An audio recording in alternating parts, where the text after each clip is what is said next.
What's going on, everybody, and welcome to the Other Side of the Firewall podcast, where we talk about the latest and greatest in cybersecurity news, as well as we highlight those movers and shakers and glass ceiling breakers, those people of color who've made it to the other side of the proverbial firewall. My name is Ryan Williams, and as always, I'm joined by Shad Tynes. What's up? What's up? Chris Abakan. What's going on, everybody? And Daniel Aceveda. How's it going, guys? What's going on? So welcome to the podcast for all the new listeners, old listeners, all the above, right? Monday, Tuesday are topics, Wednesday discussion, Thursdays Ask a CISSP. This week will be with Kenneth Ellington from the Ellington Cyber Academy, and then Fridays everything else, so movies, books, games, all that good stuff. But without further ado, I'll give it a Shad.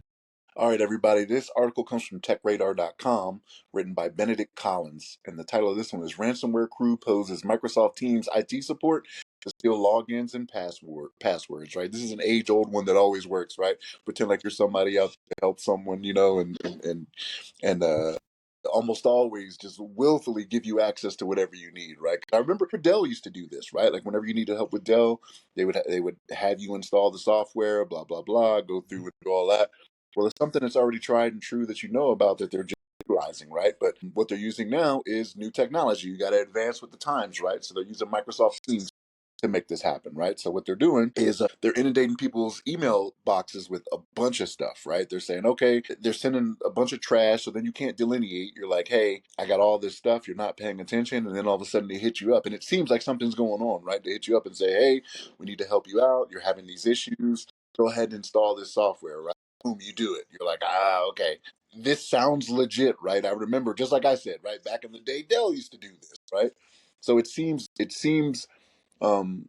official enough, right? But if you're really paying attention, they're using an age-old trick, right? It's coming from a domain, or that's using a domain that's not really accurate, right? So you see the Microsoft.com and you're not really paying attention, and it's on Microsoft.com, right? So you're like, that's not real. That's not legit, right? But you're not paying attention. You see what you want to see, right? Because you need help right then and there, right? You gotta get back in your email because you need to get back into your social medias, right? That's how they get you to get log back onto your Tic Tacs and your Z's. You know, I don't know. I know what they're called. I'm not that old. I just don't use them. It's just being funny, but yeah. Spear spam is what they call this, though, right? That's what the process is that they do when they inundate you with all this stuff. But yeah, they're back at it again, man. Black Beta is the name of this ransomware gang that's doing this. But folks, be careful out there. Look at the actual domain names. Look at what you're opening up. You know what I mean? If it doesn't look right, it more than likely isn't. Just pay attention out there, all right? But Chris, what's your thoughts on this one, man?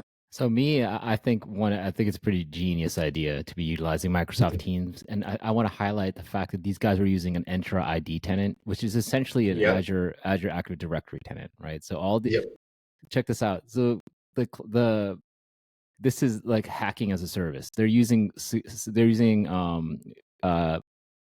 Azure Cloud to perform this type of stuff, right? So the on Microsoft.com is actually a legit domain from Microsoft. It's the default domain on Entra ID. When you make, for example, if you guys go and create a Azure cloud instance for, let's say, if you want to start your own small business, right? On Microsoft.com plus whatever company you make, like in this case, they utilize Security Admin Helper. That's going to be your domain, right?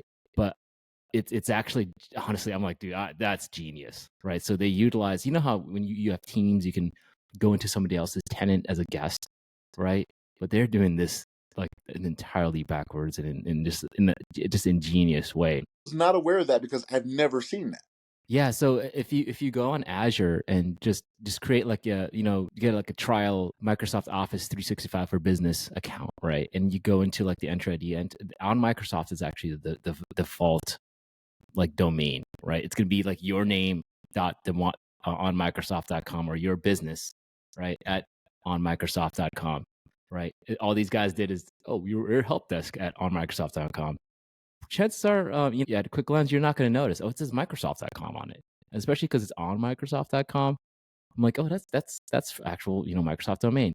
Just because this is an instance of the bad guy using the same tools as you guys are, as does the good guy. That's what it is. Like, hey, we're both in Ford F-150s. right? I can pull you out of the mud. I don't know. It's kind of a bad analogy, but It's Florida. eh, You described Yeah, Florida. that's what I was saying. but that's really what I just think that these organizations are getting very brazen, right? And they're just being very like, this is innovative stuff, really, from my standpoint. Like, a lot of this stuff is coming from Russia, according to ReliaQuest, and really, like Shannon said, be careful, guys. Just be careful. So, Daniel, what are your thoughts? But my reasoning was because I didn't know the onmicrosoft.com was actually a legit domain though. Like I don't think that in the one like in all of the Microsoft teams that I utilize, and I have a couple different ones. I have one for my business, I have one for DoD. I don't remember it saying onmicrosoft.com. Right. It's You on you the go into it's on the like configuration page when you like create your own you as an admin on the Azure side, on the Azure side, as the cloud management side, it'll be on Microsoft is what it comes up as. But yeah, I mean, you took the words right out of my mouth, Chris, though, because I was going to say this is like using the IT playbook against the good guys, essentially. Even more so, it's like they know you as a user, right? If I have an issue, all of a sudden it springs up. I just can't walk down the hall and talk to my IT person. You have to put a ticket in. You have to wait to be called, and then there's all these procedures for these things to be fixed. So if all of a sudden I'm getting spear spammed, but by the way, amazing name, my head off. These guys are great. I can't just like go and get help, but then all of a sudden somebody calls me or hits me up on Teams from the IT department and be like, "Hey, we know there's an issue right now going on with Outlook. We're trying to fix it. Can I please remote into your machine?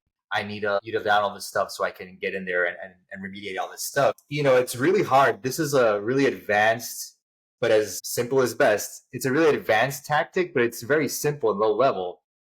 So the only thing I could think of on the top of my head would be like, if I'm working and I'm having a really bad issue all of a sudden, and all of a sudden I'm getting hit up by my IT department at that same exact second, maybe that's a red flag. Maybe, IT is good, they're not that good.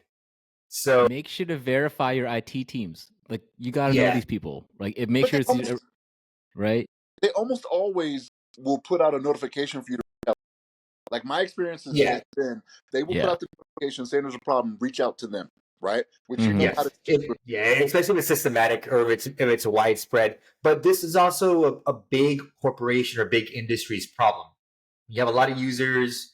You have a decent sized amount of IT people, but things like this will slip through the cracks. That's why it's such low hanging fruit. Ryan, I don't know. For me, the only thing I can think of, maybe the outcome of this will be better, like security awareness on these kind of things. Hey, if you're having a really bad issue, fact check somebody that's reaching out to you right away before you allow somebody to like remote into your machine. What do you think?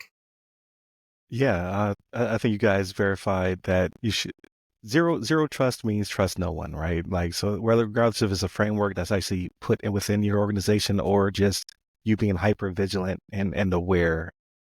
It's funny because you say like, if the IT team is being too helpful, it might not be your actual IT team. As a former help desk guy, I'm just like, yeah, you're right, because like the chances of me reaching out to you quickly is very slim to none. I'm gonna wait till you have a problem. You're gonna reach out to me. But no, like it is ingenious, and it's I hate to give bad guys credit. Sometimes you have to give them their flowers. Like, this is a really good scheme.